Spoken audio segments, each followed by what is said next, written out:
Garuda tak terbang sendiri di tanah Arab.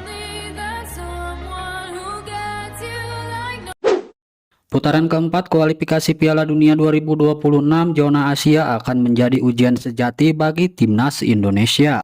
Oktober mendatang, skuad Garuda akan kembali bertarung demi satu impian, tampil di pentas dunia. AFC telah resmi menunjuk dua negara sebagai tuan rumah untuk babak ini, Qatar dan Arab Saudi. Keempat tim yang tersisa akan dibagi dalam dua grup, masing-masing berisi 3 tim. Mereka adalah Indonesia, Qatar, Arab Saudi, Oman, Uni Emirat Arab, dan Irak. Namun penunjukan Qatar dan Arab Saudi sebagai tuan rumah bukan tanpa kontroversi. Keputusan itu memantik banyak perdebatan. Pasalnya, dua negara itu bukan sekedar tuan rumah, mereka juga peserta. Dan di sepak bola level tertinggi, keunggulan sebagai tuan rumah bisa menjadi penentu hasil pertandingan.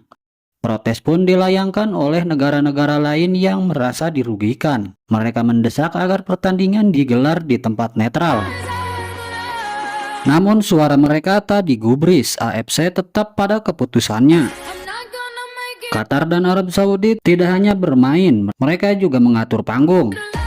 Bagi Indonesia, keputusan itu tentu bisa dianggap sebagai tantangan. Namun di sisi lain, ini juga jadi bahan peluang. Mengapa? Karena timnas Indonesia tidak akan bermain sendirian. Stadion-stadion di Qatar dan Arab Saudi mungkin akan dipenuhi bendera merah putih. Bukan karena Indonesia tuan rumah, tetapi karena rakyatnya sudah lebih dulu hadir di sana. Menurut data resmi, di Qatar ada sekitar 37.000 warga negara Indonesia, sementara di Arab Saudi jumlahnya lebih besar. 857.000 WNI tinggal dan bekerja di negeri kaya minyak tersebut. Dan itu baru permulaan. Belum dihitung warga negara Indonesia yang tinggal di UEA, Bahrain, Oman, dan Kuwait. Semuanya negara-negara tetangga. Ketika Garuda bertanding, mereka akan datang. Mereka akan hadir. Dan mereka akan menyanyikan Indonesia Raya bersama-sama. Atmosfer stadion tak akan sepi, tak akan sunyi. Ada komunitas supporter yang sudah lama terbentuk dan kini semakin solid. Garuda Qatar, Garuda Saudi, Garuda Bahrain, dan Garuda Kuwait. Semuanya siap memberikan dukungan penuh. Ditambah Garuda Buana, komunitas penghubung antara supporter timnas Indonesia di luar negeri yang terus menjaga semangat dan koordinasi. Bisa jadi semua untuk pertama kalinya dalam sejarah. Timnas Indonesia bertanding di kandang lawan, tapi stadion terasa seperti rumah sendiri, dan itu akan menjadi kekuatan tersendiri. Namun, bukan berarti tak ada kekhawatiran.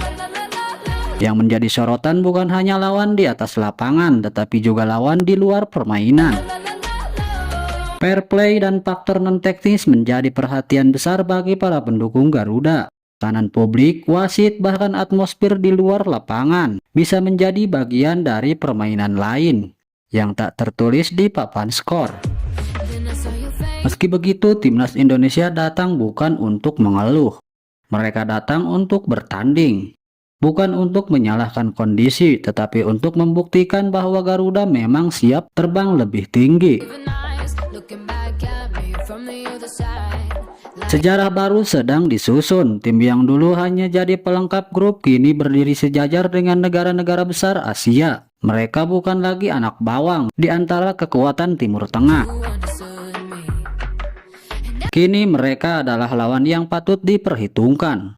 Oktober nanti akan jadi saksi. Apakah Indonesia mampu mengatasi segala tantangan di luar dan di dalam lapangan?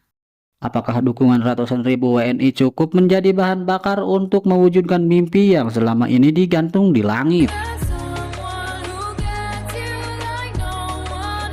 Satu hal pasti, Garuda tidak terbang sendirian di Qatar dan Arab Saudi. Mereka akan didampingi oleh sorak-sorai dan doa dari tanah rantau, dari mereka yang telah lama menunggu momen ini.